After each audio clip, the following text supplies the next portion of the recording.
to my channel where we are reviewing all the films I've seen this year in 2023. Our next film is Guardians of the Galaxy Volume 3, which premiered on May 5th, distributed by Disney Pictures and rated PG-13, is 2 hours and 29 minutes, and directed by James Gunn. The synopsis of this film is still reeling from the loss of Gamora. Peter Quill has to rally up his team to defend the universe as well as protect one of their own. If the mission is compromised, it may be the end of the Guardians as we know it. It stars Chris Pratt as Peter Quill, Zoe Saldana as Gamora, Dave Batista as Drax, Vin Diesel as Groot, Bradley Cooper as Rocket, Will Poulter as Adam Warlock, Karen Gillan as Nebula, and I'm going to say her name wrong, I do apologize in advance, Clementif, I'm so sorry, but she plays Mantis. I love her name. This is a side note, but I love Pomeranians, and so if I ever get a female Pomeranian in the future, I have a female Anatolian Shepherd dog named Scarlett after Scarlett Johansson, who plays Black Widow. If I ever get a female Pomeranian, I'm gonna name her Pom, not because she's a Pomeranian, but after Mantis. I never knew that was her name, but I find it so adorable because not only is it related to the breed of the dog, but also it sticks to the MCU, which I'm a huge fan of. But I'm gonna go ahead and give my thoughts on this. I was really anticipating this film. It was kind of promoted as possibly the end of the Guardians of the Galaxy, like the synopsis says, as we know it. Not the end of the Guardians of the Galaxy, but the core group that we know. Peter Quill, Gamora, Drax, Mantis, Rocket, and Groot. It may be the end of them. And so there were a lot of theories going into this, and I watching the trailer, I knew it was going to be heart-wrenching. I love this film, but I'm already going to knock it for rewatchability because, oh my gosh, I am an animal activist. I love animals. I love any kind of creature. And like I was going off about the names, I do name well, not all of my animals, but I'm beginning to name my animals from the characters of the MCU. I'm a huge fan of the MCU. And it's kind of gone downhill since the whole Infinity War saga and the huge Avengers, all of them coming together. So Infinity War and Endgame. After that is like, where do we go from here? Well, they went in a great direction. I love the TV shows, WandaVision and Loki. And I'm going to be covering Loki 2, the TV show as well sometime. Maybe not this year, maybe in the beginning of January, because I want to get all the films done first. But they went into the TV show route, and that was great. But then there's issues with how they were just kind of pushing out movies. They weren't paying their editors. They weren't paying their CGI digital art people, so they kind of were just giving them a schedule and saying whether it's good or bad, just push it out. We just need to make bank, like just push out stuff to make money, and it shows. I did not watch She-Hulk. It looked terrible. I don't think it was really taken too seriously, the making of it or the storyline. I don't know because I never watched it. I did not watch The Eternals. I did not watch that. So there are a little bit of the shows and movies I have not seen. I know that I do watch all the spoilers, so I know like all the ways they're supposed to fit into the MCU and how they fit into the timeline, so I don't have to watch them. So I'm not missing out, but I'm not wasting my time watching them. I'm sorry. Maybe sometime down the line I might, but I think I'd have to be really, really intoxicated to watch She-Hulk. It just looks so bad. The trailers and everything look so bad. Yeah. But apart from some of their projects, Ant-Man and the Wasp: Quantumanium, I was really excited for that one, and it kind of disappointed. It wasn't as epic as I thought. So I feel like the last great MCU film was Spider-Man No Way Home. That was absolutely amazing. I wish I could have been like reviewing films back then, because oh my gosh, that was a great film. This one I feel gave it a revive. They did really well with this. They took their time. There are, of course, faults in it, but I really do think it is a great film. The only reason it's not going to be rewatchable for me is because of even though they are CGI creatures, the animal cruelty side of it. I'm glad they didn't show exactly all of what Rocket went through, but what they showed brought a tear to my eye, and that's not hard to do. Again, I was pregnant all year, so I was probably really emotional, but I would cry anyway, and it just was really hard for me to watch. But it was a great story. I'm sure I could rewatch it again, and I'm sure it's rewatchable for other people. If you want to binge watch the whole Guardians journey, it's a good one to rewatch. I just personally am too connected to animals to be able to not cry the entire time. But as for my thoughts on it, it was really well done. I enjoyed how they handled Rocket's storyline, because I've always felt for him, but not many people have, and he does wear a hard shell to be like, you don't know what he's been through, but they've shown snippets of like his back and stuff, like what's going on with that. And that scene in, I believe, the first one when they're intoxicated and he's like, you have no idea what it's like. I didn't ask to be poked and prodded, and people are like, what are you talking about? And because they don't know what he was talking about. So to dive deep and see what all he went through, it was heartbreaking. It was a lot, but it was really emotional. It was really good. It was really touching, and it was great storytelling. Oh, some parts I was a little disappointed about was Adam Warlock. So that was a cliffhanger from Guardians of the Galaxy 2, the volume 2, that at the end it shows the idea of Adam being created.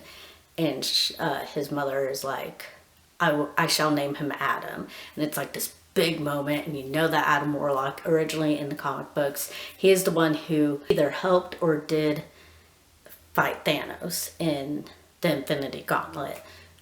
However, he wasn't in Infinity War. We got kind of introduced to the idea of him, but we hadn't been introduced to him. And again, he's a god. He's supposed to be like all powerful, all this stuff. They kind of treated him as a joke, but he didn't get that much of an arc. He just kind of comes in, is told to capture Rocket, so he's trying to do that, but then because he was created too early, I believe that was what happened to him. Something happened to where he wasn't fully matured, so he didn't know why he was doing anything, and he didn't quite understand all of his powers. So he kind of is just like a joke in the whole film. But Will Poulter did a great job at portraying Adam Warlock with the content that he was given. So he did a great job. I think they all did a great job. The main villain, I did not say who.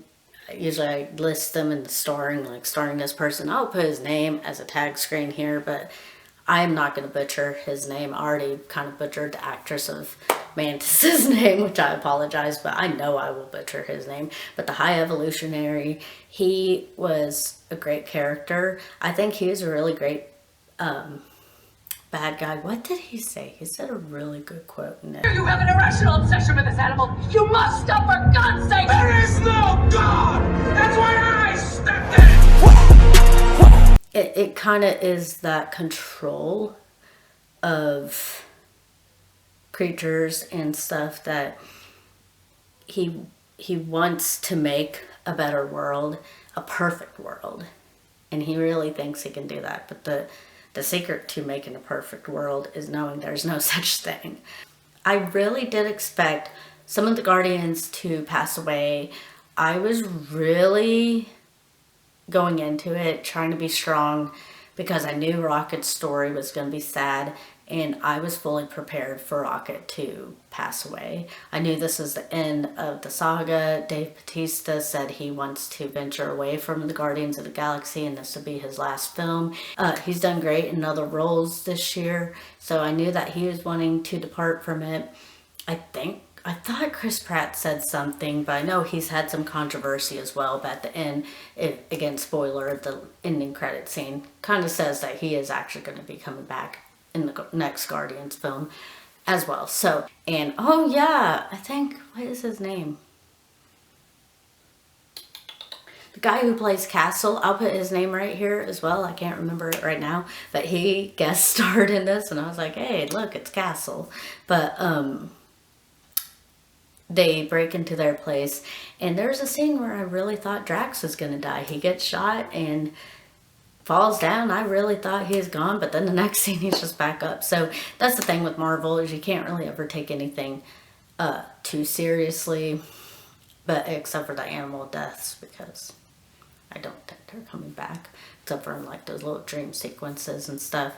But I guess it is like a mixed bag. I felt a mixed bag of like, I was fully prepared to say goodbye to some of these characters by them passing away, and they all just kind of departed and went their own separate way. Peter and Gamora's story, it makes sense because that's not his Gamora. Another timeline, a different universe is Gamora. The Gamora that, if they were ever in love, because that's very questionable, they had moments of her tolerating him. I personally never felt or saw a scene where, yeah, they truly love each other. But if that ever did happen, that wasn't that person. That's not the person he created those memories with. So it made sense for her to not fully be with him in the end.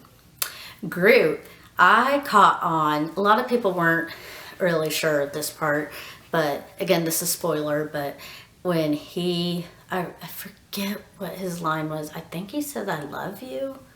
I think. He says something, and he actually speaks something other than, I am Groot.